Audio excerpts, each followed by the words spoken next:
Hello, dear viewers. How are you all doing? I hope all of you are in fantastic health and everybody in your family and friends are doing great. First of all, I want to thank you from the bottom of my heart. Today is the 51st episode that we are doing, which is a combination of all our episodes and interviews. And I am happy, very, very happy and delighted to get the love and support that all of you have been showering to us towards our channel, You Are Invincible.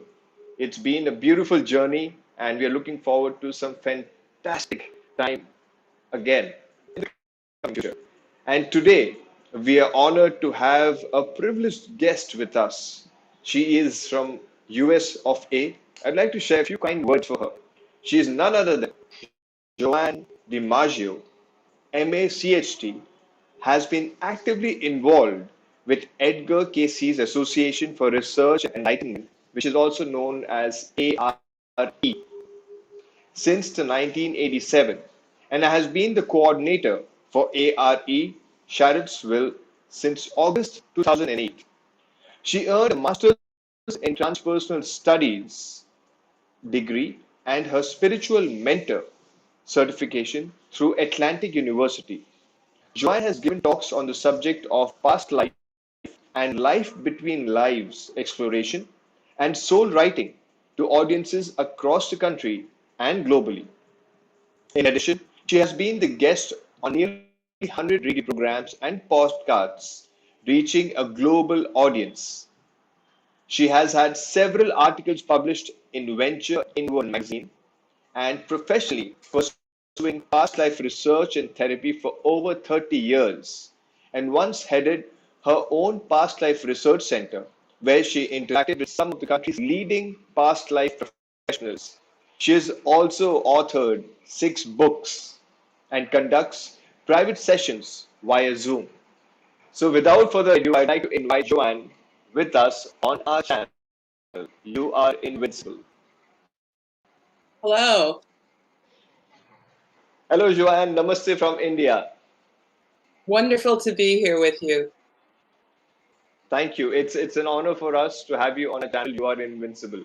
How are you doing? How are things on your side? Things are great over here. I've been very busy during this year of COVID and working on my website and learning how to use technology and getting some books written and out. And thank the Lord, I've been very healthy. So it hasn't been as difficult a year as it has been, I know, for many other people. So I'm grateful for that. That's fantastic to hear. So if you're ready, would like to start our conversation. I'm really excited about it. Oh, sure. Happy to. Wonderful. So the first question that I'd like to ask you is, please tell us about your journey in Association for Research and Enlightenment. What was it all about, and how did you venture into it? Um, in 1987, uh, when I know many of your viewers and listeners weren't even born yet, but back then, Shirley MacLaine, the actress, had written a book called Out on a Limb. And this is when she was talking about her own metaphysical experiences. So she was out there talking about past lives and other subjects like that. She turned that book into a television program that aired here in January of '87. And I think that was the big wake up call for a lot of sleeping metaphysicians, so to speak. And so, myself included. So I had been interested in past lives since I was a teenager. I was reading about books about Edgar Cayce and Jeff Stern and Ruth Montgomery, and it made a lot of sense to me, you know. And but I wanted to be with other people like that believed as I did or was curious as I was.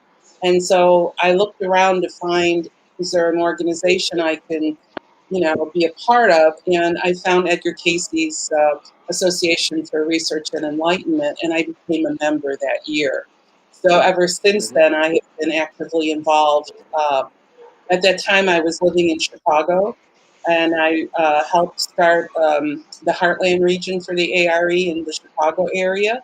And then when I moved to Charlottesville, Virginia in 1995, I wanted to get something going here as well. But I've been involved on a number of levels with ARE, including being a graduate of Atlantic University, which is part of the ARE. And I founded their alumni association. I've done some speaking for them. It's just been a wonderful, wonderful journey because I've been surrounded by like-minded people where I can learn a lot more about the field that I'm interested in, which is reincarnation or past life research and therapy. So, Joanne, when you say research, what exactly goes into something like this? Because this is, I would say, not one of those things where you're a scientist and you're a physicist, so you do research about certain studies, but this is something which is, we can say, spiritually inclined. So, when we say research towards enlightenment, what does that entail?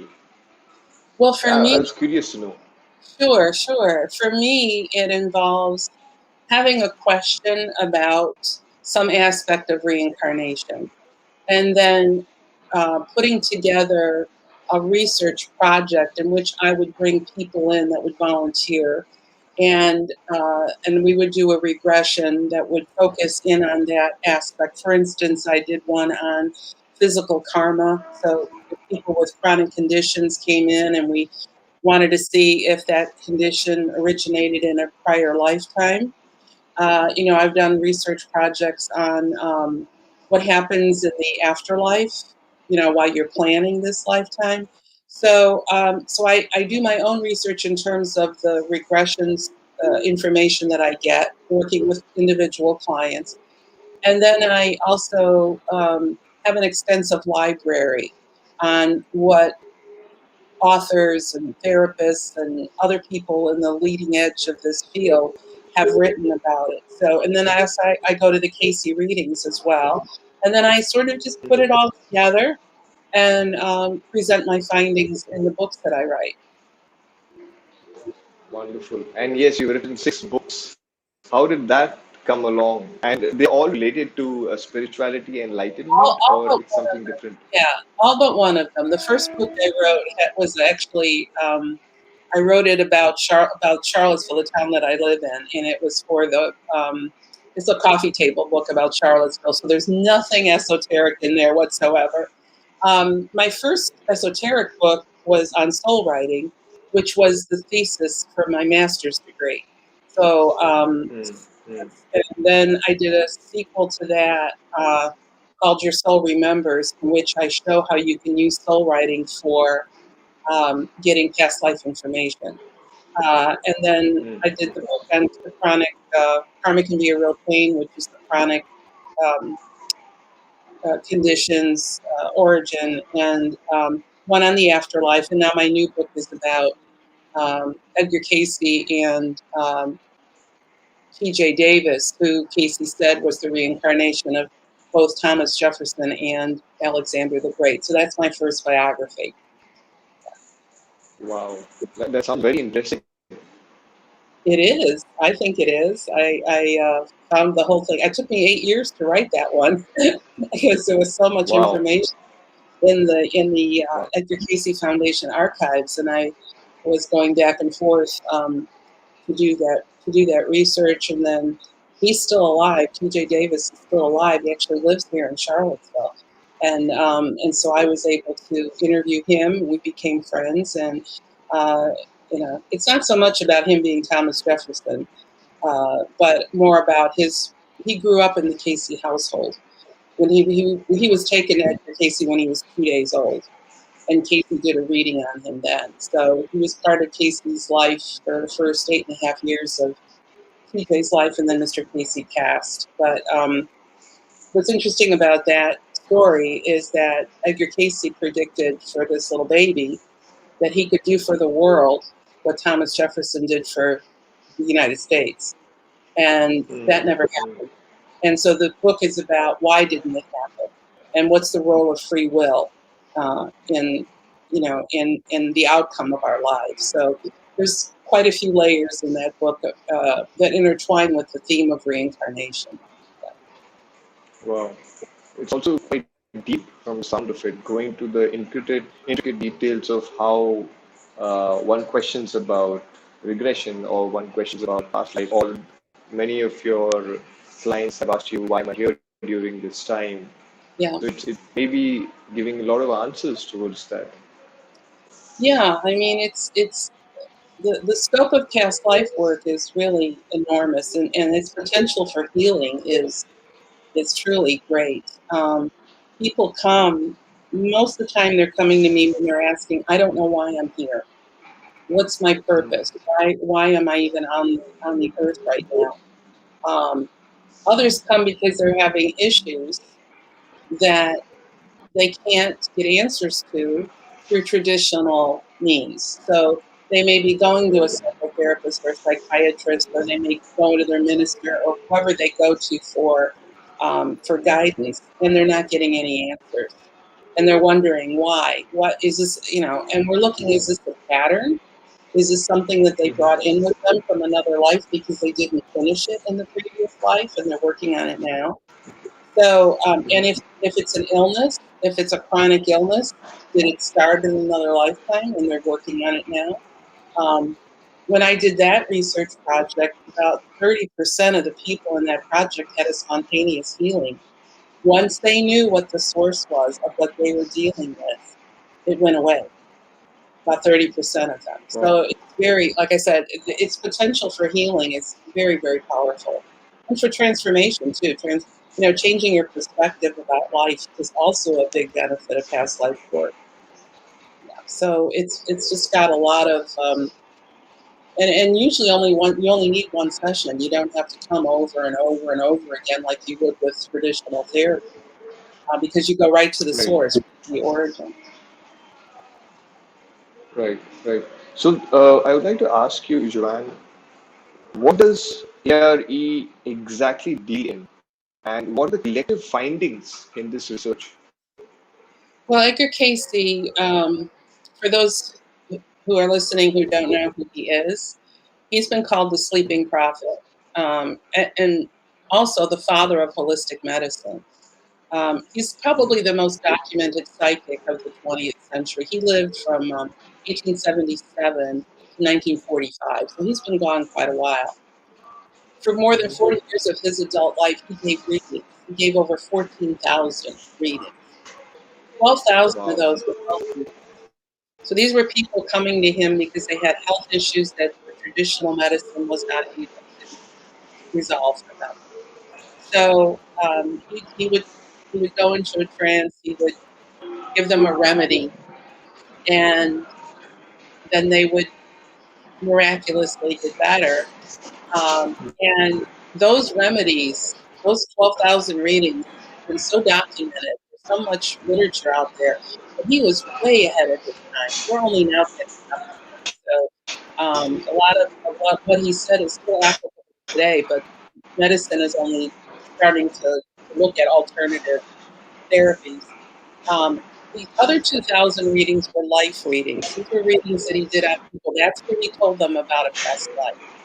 And when he first started doing those, it really appalled him because he was a very Christian man. He taught Sunday school, Bible school, read the Bible every year of his life, all the way through every year. Um, and when the information about past lives came up, it really threw him. And for 2 weeks he stopped doing readings because he thought, I don't know what this is. I don't want Hmm. to continue. But then he started doing it again.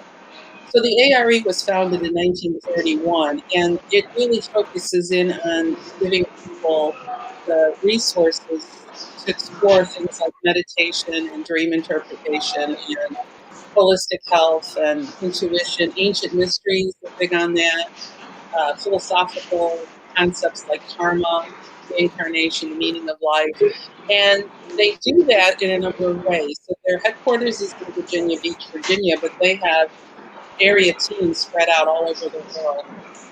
And they really focus on the readings, on the Casey readings. And they also, as I mentioned, have a school, the Atlantic University. If people want to get their master's degree in a prepared Catholic, Mm-hmm. they can go there. They have a massage school, the Casey Riley School, um, and people can join. There's benefits. They host conferences. They've got women's group. They've got study group. It's huge, huge. Wow, it sounds like a completely different world than the secular world that we live in a way.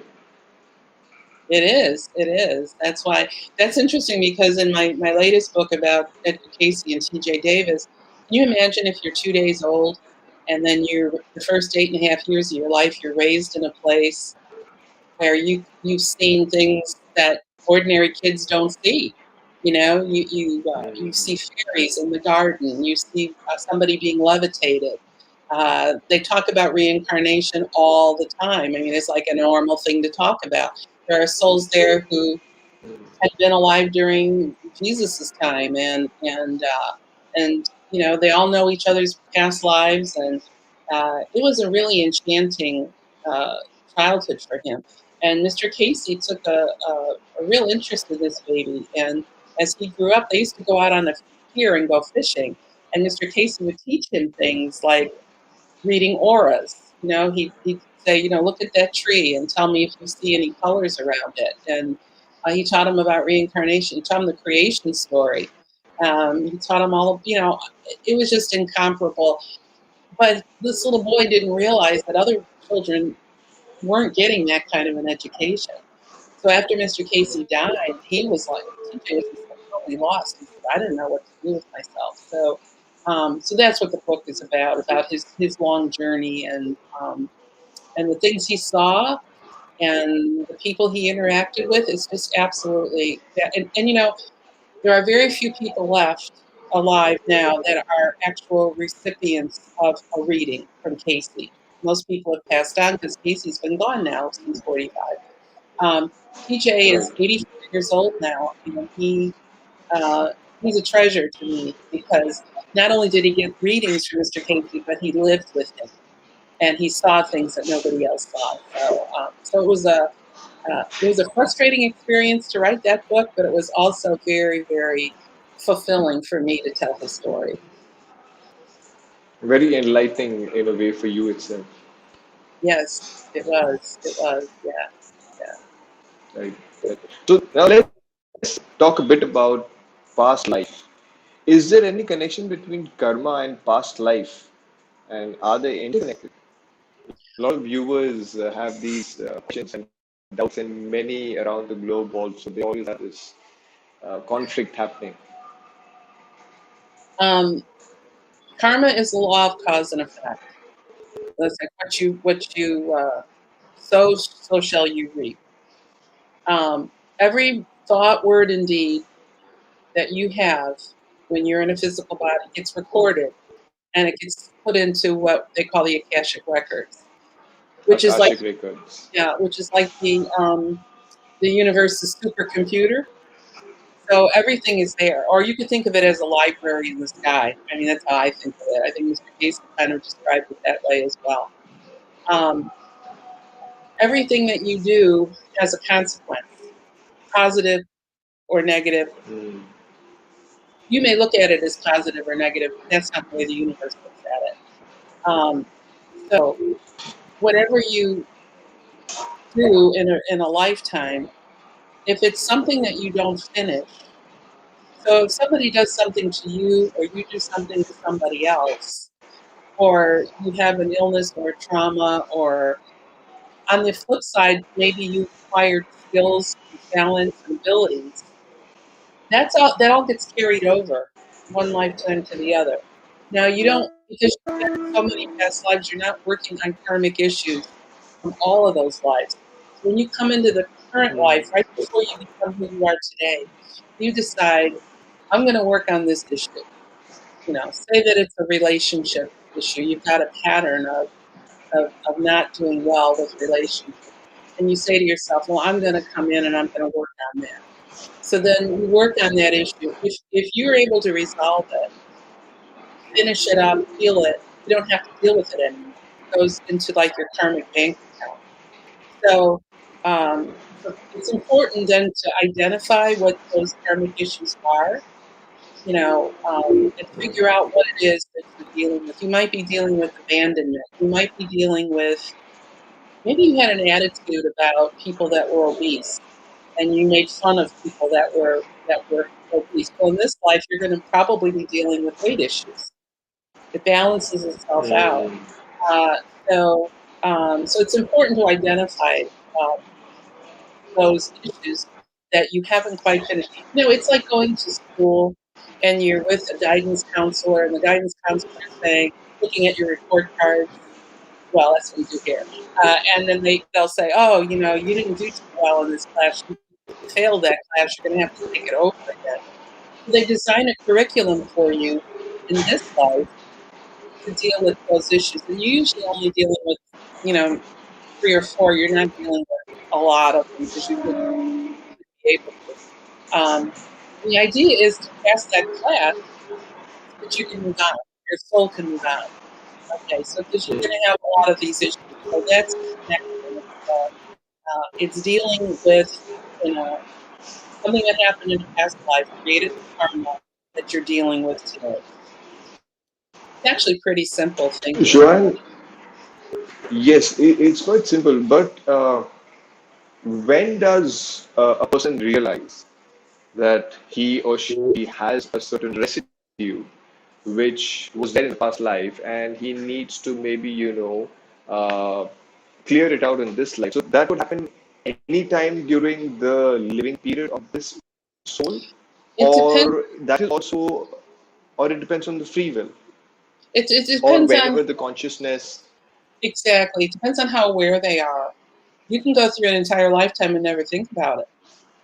It's just not part of your, especially if you have a upbringing that would make the whole idea of reincarnation as something um, uh, of the devil or evil, because a lot of religions do not accept reincarnation, especially here in the West. It's really difficult. I think not even the majority of the people in this country believe in it. The last time I checked, it was like 25 or 30%. So in the East, it's a lot more acceptable, but it isn't here. So you've got some prejudices about it that you're dealing with, trying to get through it. So there are people who, they reach a point in life where they're asking the same questions over and over again. I why is it that I can't handle money? Why is it that uh, why is it that I can't feel accepted and approved by people? Um, why is it that I feel abandoned, or why do people keep abandoning me? Now, those are the kinds of questions that come up, and if they choose to, if they realize that there's no reason in this life that any of this is happening to them, that it must be something much deeper, it's coming from someplace else, then their curiosity comes up. I wonder why it's happening. And then they'll seek out somebody like me. And most people who come to me say they're coming out of curiosity, or if they have a specific issue that they're aware of, they'll articulate that. I had a client yesterday who had a whole list of chronic conditions that she was dealing with, and she wanted to know why. Why do I have to deal with this pain that I have in my legs and my hips and whatever? And so we went back to a past life in which she saw where it began, and that gives people relief. It enables, even if it doesn't heal immediately, they can at least change their perspective. Okay, and know where it's coming from, and that in and of itself can be a real healing for them. That actually sounds lot of hard work for that particular soul who is undergoing these emotions and undergoing these situations in their life. It could be very difficult as well for a person who may not realize that it's only past life. Yeah, yeah. It is work. There's no doubt. I tell people this isn't for entertainment. This is a healing modality. So you Right. have to do the work. I don't do readings. I don't sit with people and say, you were so and so in a past life. All answers are within. and the answers are in their soul. That's where all those past life memories are kept. So all that I do is guide them into opening that up and let their soul show them which life is impacting them now. That's how I do it. I'll say, we're going to go to the lifetime that's most impacting you now. So they usually go to a life they had no idea about. I have people say, I want to go to Atlantis. I think I was alive during Atlantis. Well, you probably were, but if you're not working on issues from Atlantis, that's not going to come up, you know. I had a woman who came to me, she had psoriasis from head to toe, and she said, I want to know where this is coming from. So she went to a past life in which she was a prostitute in the Old West, working in the saloons with cowboys and everything. And I asked her, at the moment of death, what were your last thoughts? Because often your last thoughts at the moment you die will set up the next lifetime for you. So you got to be careful what you're thinking. She said her last thoughts were, I don't want to be touched anymore. And so in this Oh life, my. he manifests a skin condition which nobody wants to touch it. So you see how that works. Mm. Uh, I had another man in my research project on physical karma who came to me who said he had arthritis, but it was only in his thumbs, and he didn't know why it was only in his thumbs. So he went back to a past life in which he was in the American Civil War, and he was a Confederate soldier, and he was on a horse with a saber, and all he would do is aim at the thumbs of the Union soldiers. He wanted to cut their thumbs off so they couldn't shoot a gun and they couldn't wield a sword. And so karmically, Wow. the thumb issue then manifests as this arthritis issue in this life. So, I mean, there's just lots of stories like that that make perfect sense when you put them together, but on their own, they wouldn't. Mm. So, yeah, it can be very, very uh, eye opening. And many people have an emotional response. I've had many people who, and I tell people, if you're responding emotionally, it's the real thing. I cannot make you cry. I cannot make you laugh. I cannot make you feel anything, Mm. in your body. So a lot of people will come and say, "Oh, I'm afraid I'm going to make something up. I'm just making it a big deal. That's my imagination." And then I say to them, "Really? Would you have, think about this for a minute. When you were home, did you make up a story and say, I'm going to tell Joanne this story, and I'm going to be with her for a couple of hours, and then I'm going to pay her for listening to my story?" And they said, "No, no, no." And so, you know, uh, the emotional response to a past life is also very cathartic for healing for people. So, Mm. and everybody who has one leaves changed in some way, and it's usually always for the better. This is something which is very noble on your part as a soul, that you're helping out so many people, and so many people your soul is attracting to heal them. But has it ever happened that it has taken a toll on your own self emotionally, mentally, and spiritually as well? Because when somebody is sharing those things, when you do find out about that life, somewhere does it affect you in some manner? And if it does, how do you manage to get out of it and retain your own sanity? You know what? Actually, it empowers me because I can see what they're seeing. So when I'm leading them into this regression, um, I can follow them. And that helps because then I'm able to ask them, move them along a little bit. If they get stuck, I don't see anything, they'll say. I said, well, what happens after that? What happens after that? Just keep them moving because I can see what's going on. And that helps me to ask the questions. Um, I don't usually take it in at all. I mean, a matter of fact, if you ask me about a regression I did last week, I would not be able to tell you what it was. I'd have to go back and read my notes. Because while they're telling me all this, I'm taking very, very detailed notes. I don't record my sessions because Spirit always erases my recordings. I don't know why, but they erase my recordings.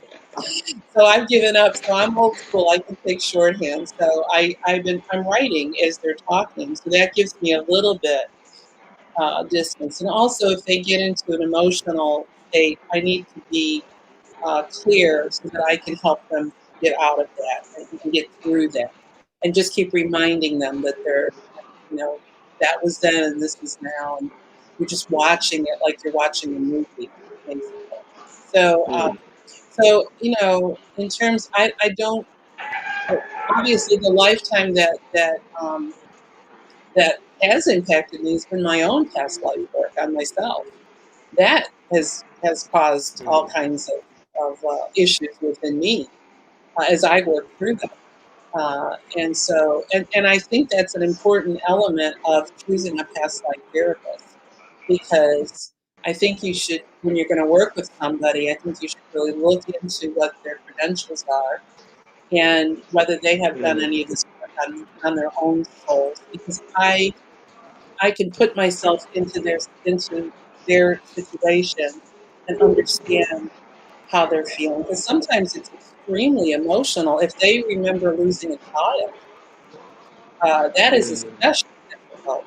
Um, they can get through things like torture and anything like that, but if it comes to an emotional issue like losing a loved one, then you really have to be very careful how you navigate uh, experiencing that and then letting that go.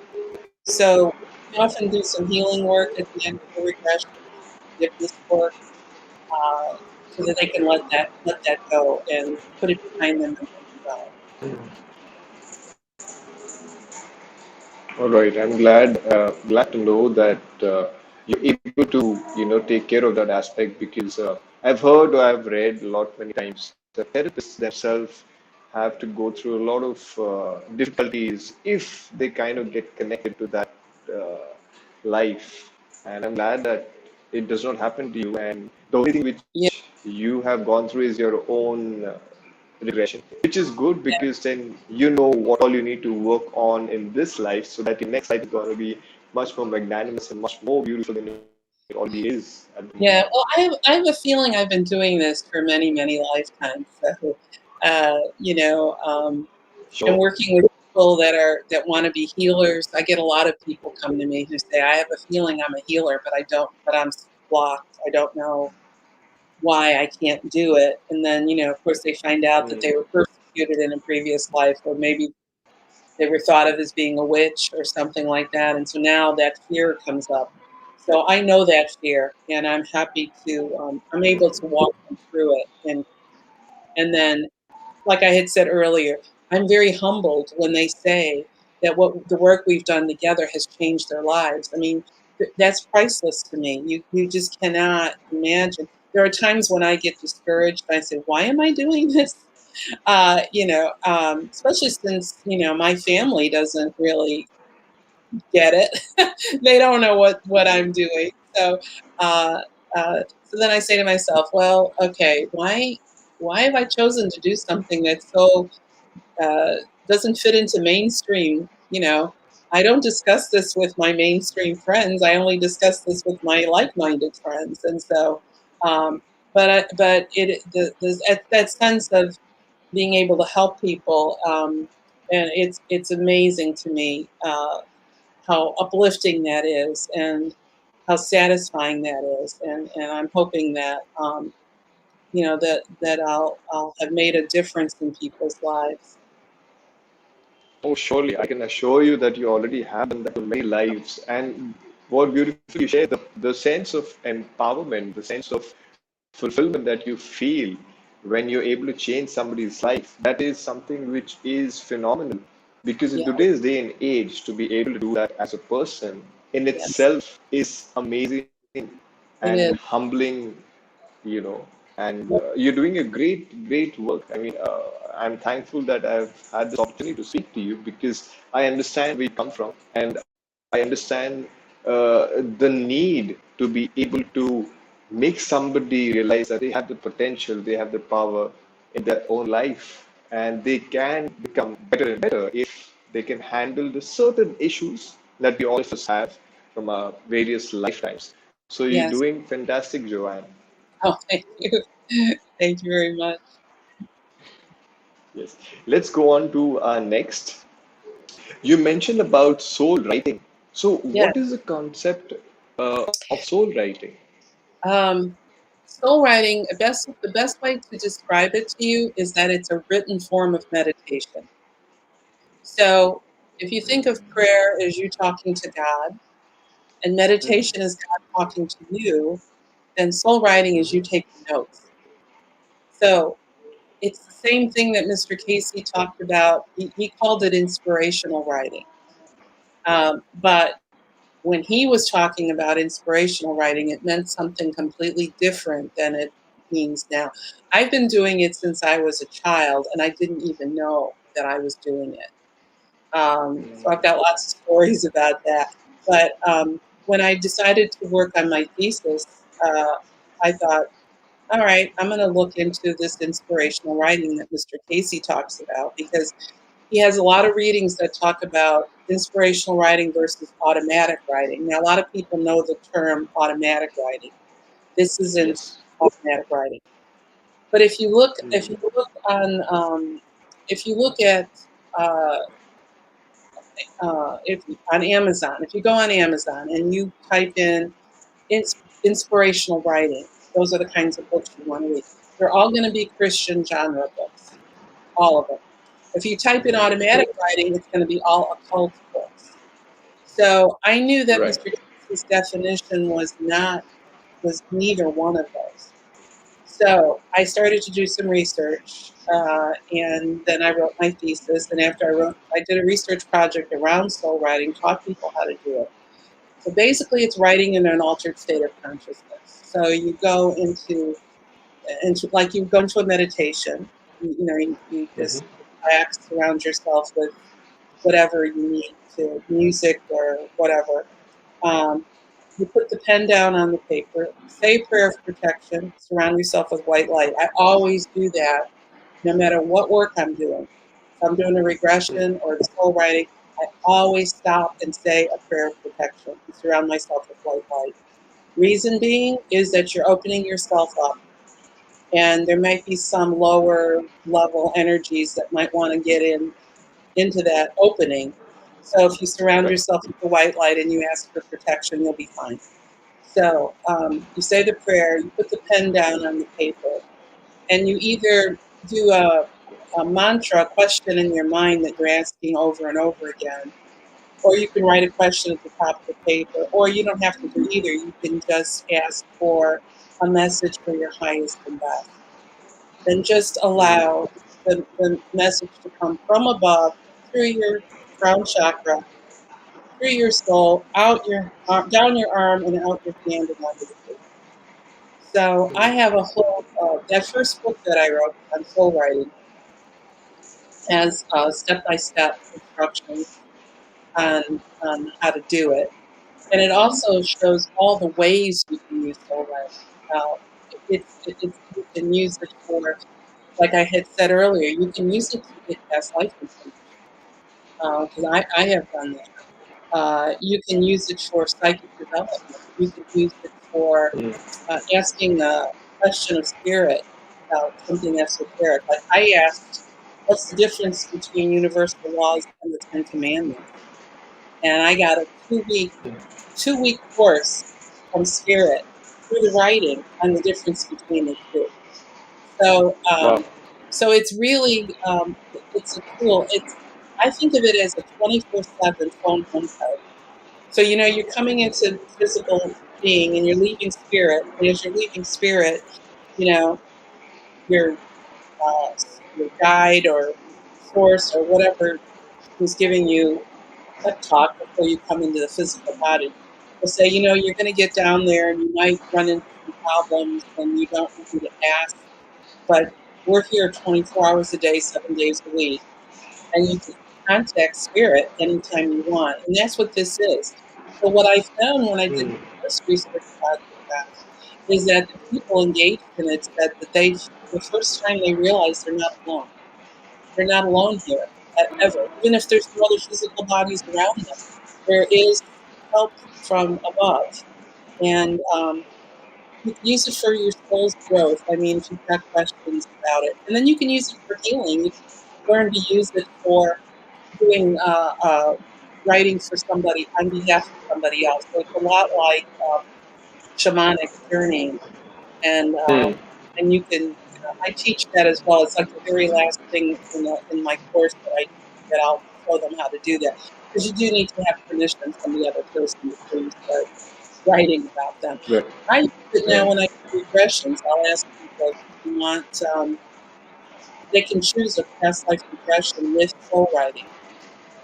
And the Hmm. physical karma regression, that also includes soul writing. We do that at the end because that'll give them a much more profound answer. It'll go a little bit deeper, and it'll Right. give them backstory or guidance or whatever. So it's just been a really remarkable tool. And I'm hoping now to get it more mainstream and into universities. I have a assistant professor in the School of Social Work at a university here in Virginia who wants to introduce it into the curriculum to show That's wonderful. future social workers how to teach, how to help their clients by using the soul Hmm. writing. It uses the psychoanalysis very easily.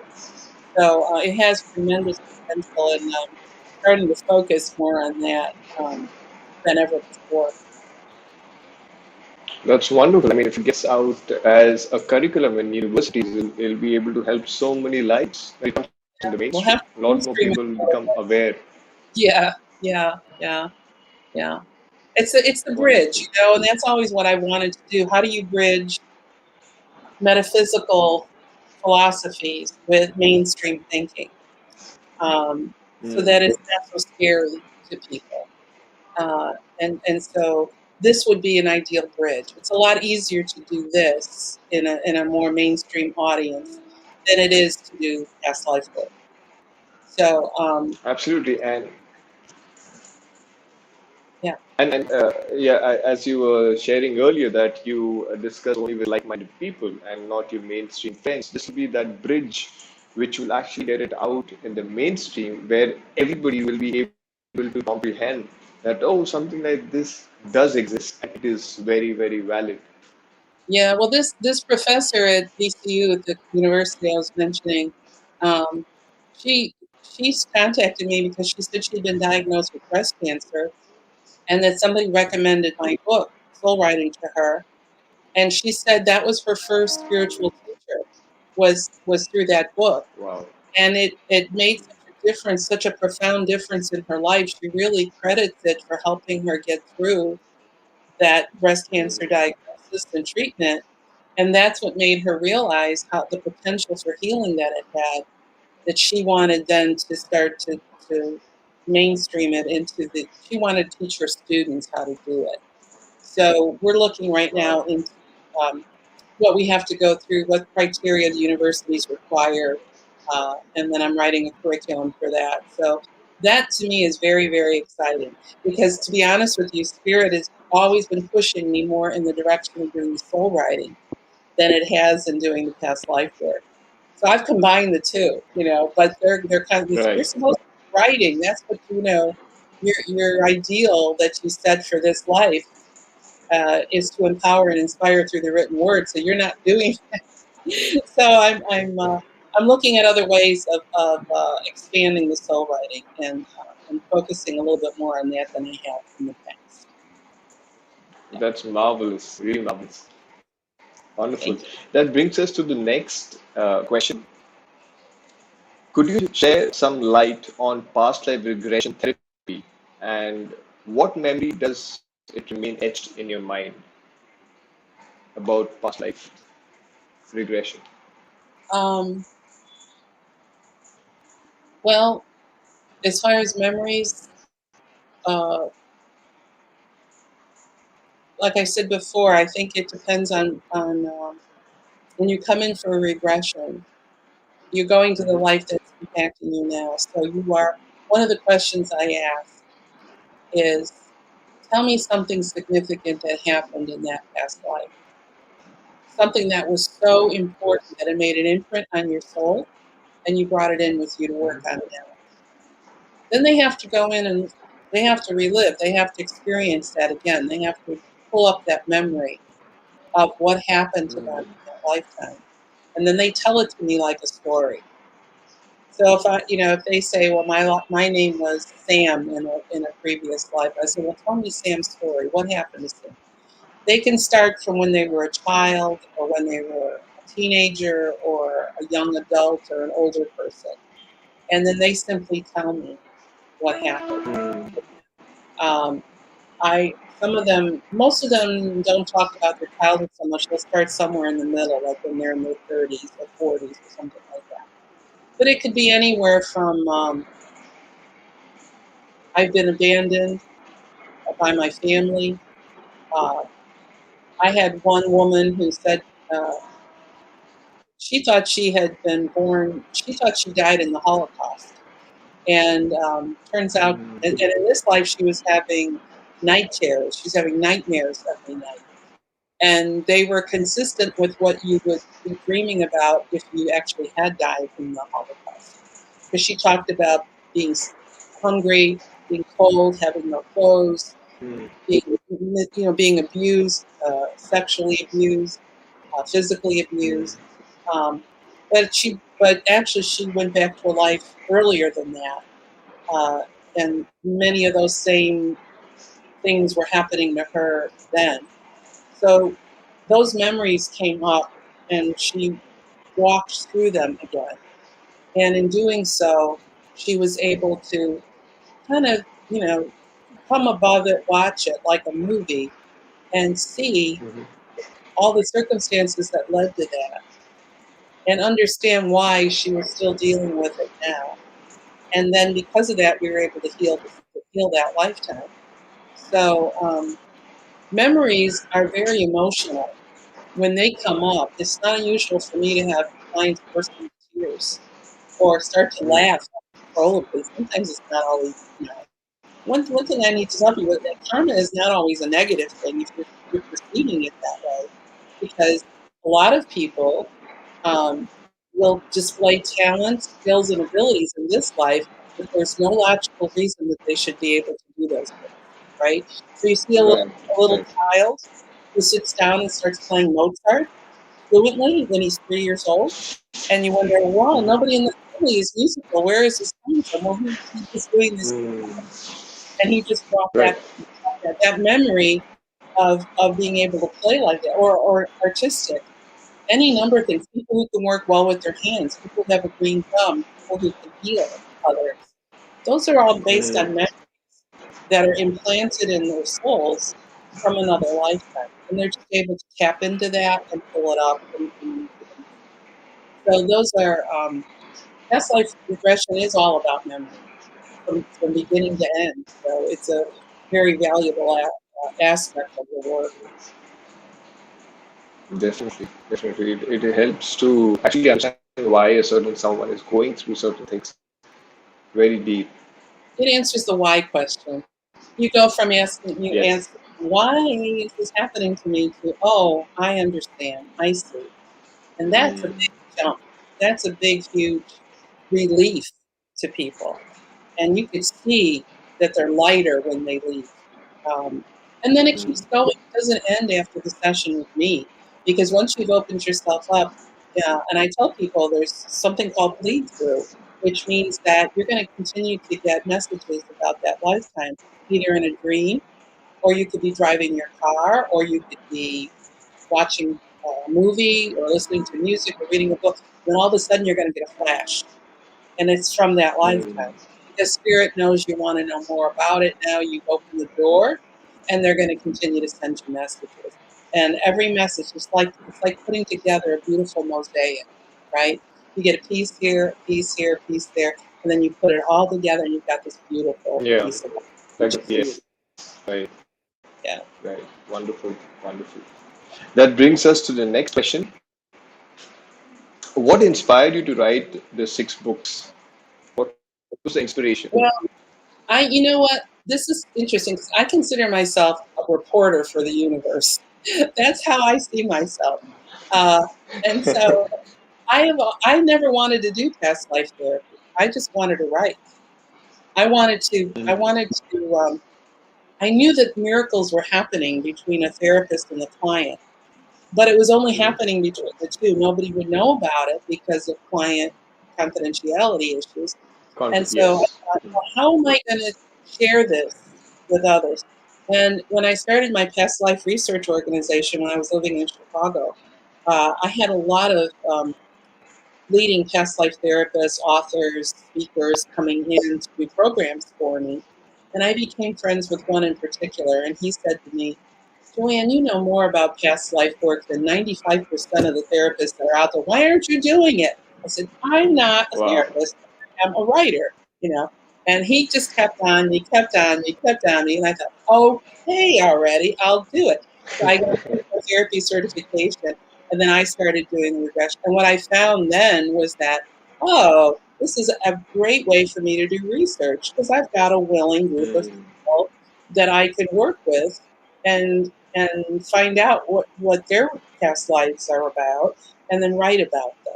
So I have been writing my books based on a research project. So they're not books in which I'm saying, you must believe this because Joanne is telling you this. Mm. It's not that at all. It's me reporting what's happening with other people, what other leading people in the field are saying. And I just love to do that. I love that research part of it.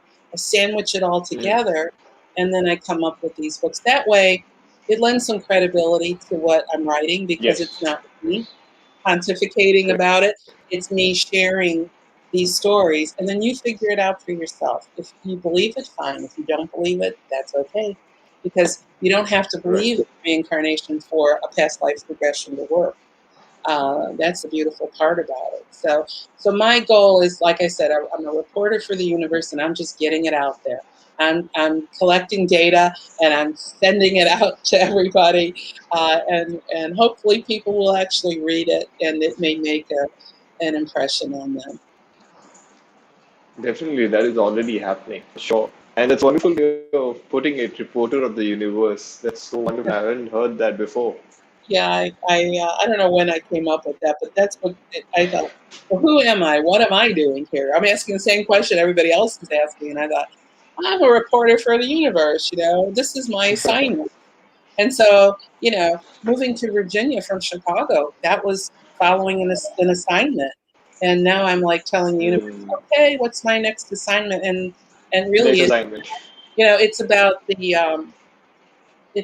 the soul writing, but also uh, the next book I'm working on, believe it or not, has to do with the Beatles and the fact that because I will confess to your audience that I was the president of a Beatles fan club when I was a teenager,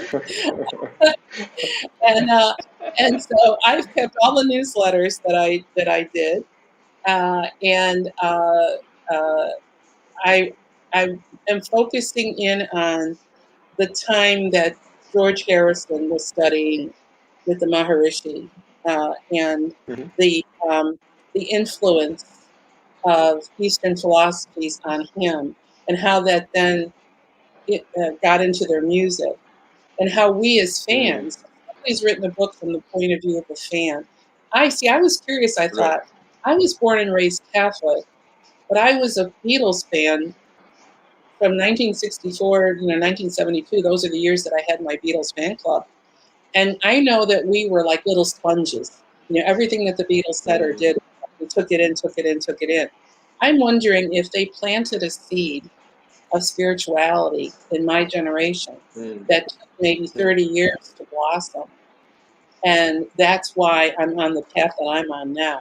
So I've been looking for Beatle fans who are now, senior citizens who who actually can make that connection between the spiritual life, the spirituality that they're experiencing now, with maybe having started with the Beatles. So I'm scouring my newsletters and seeing if there's any letters from fans in there in which they mention any of that.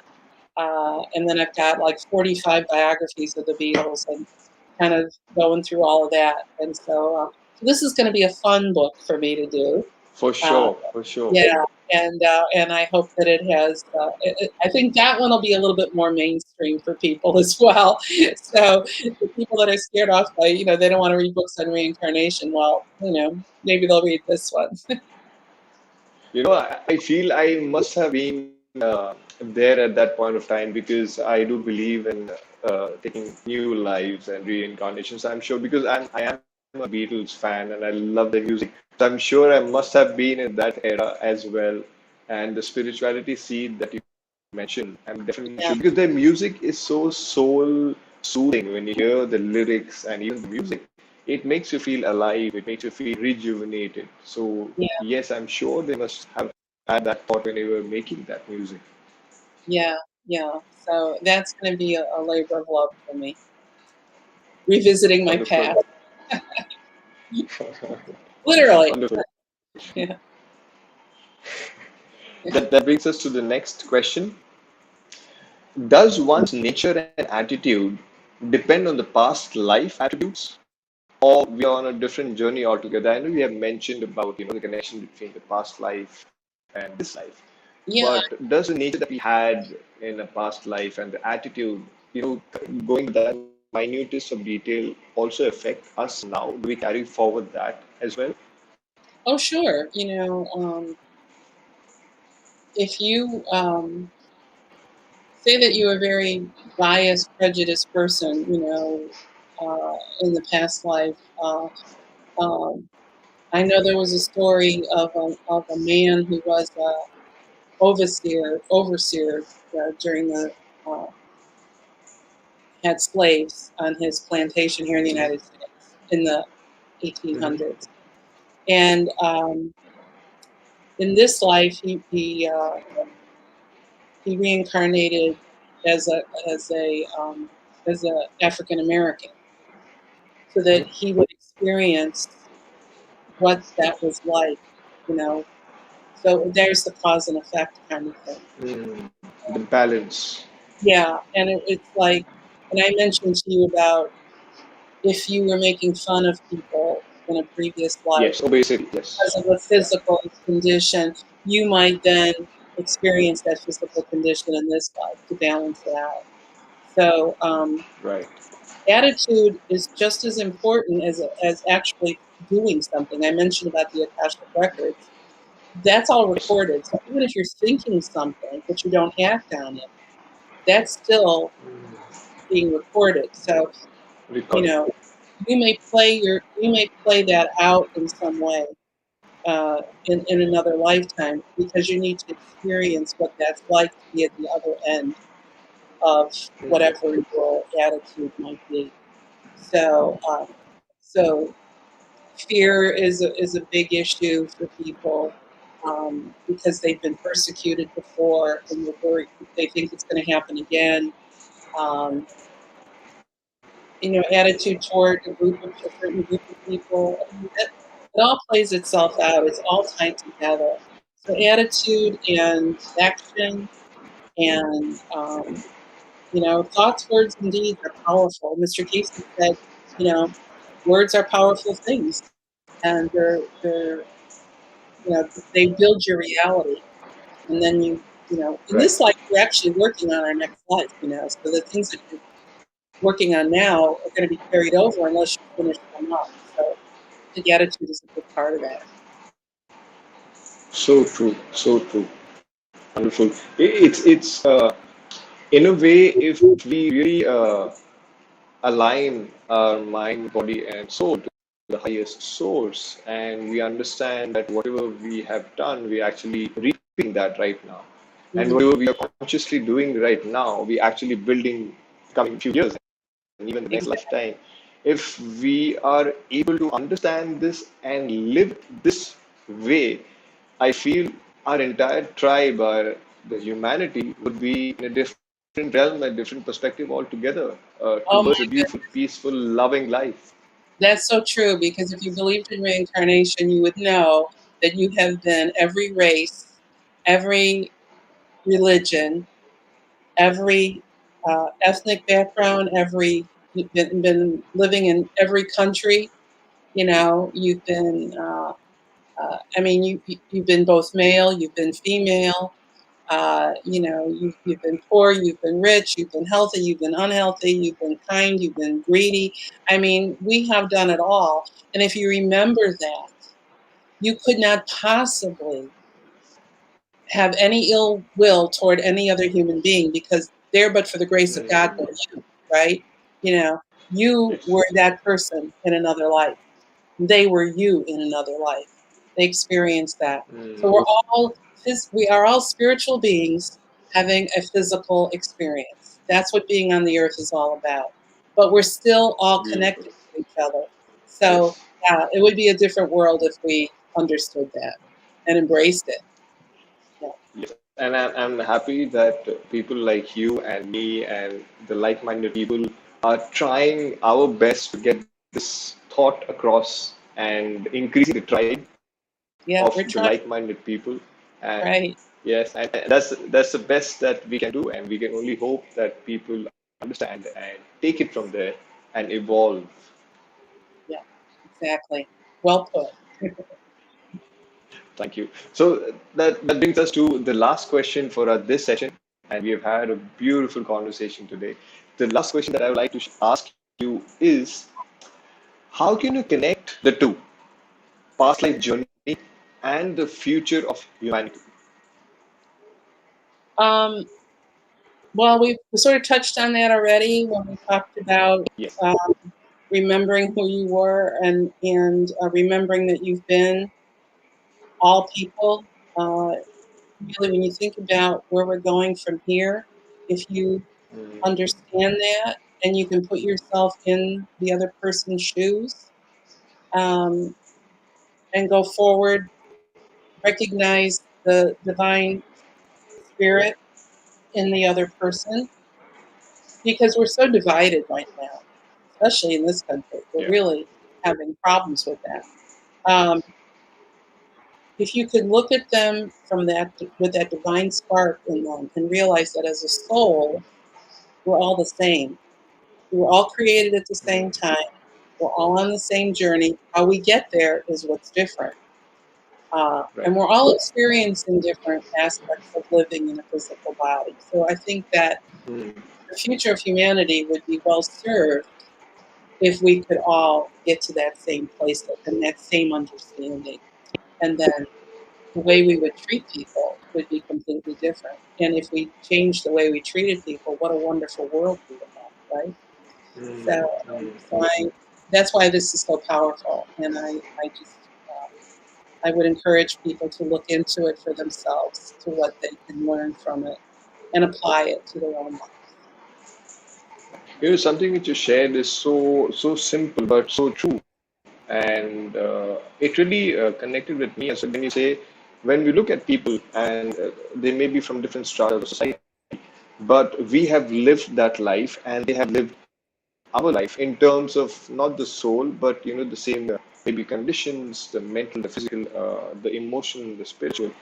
And to actually think about it is so defining that we all are so, as you said, interconnected, and it's just that we forget that we Yes, have lived lives which would have been maybe better, so-called better secularly, or maybe worse than what we have right now.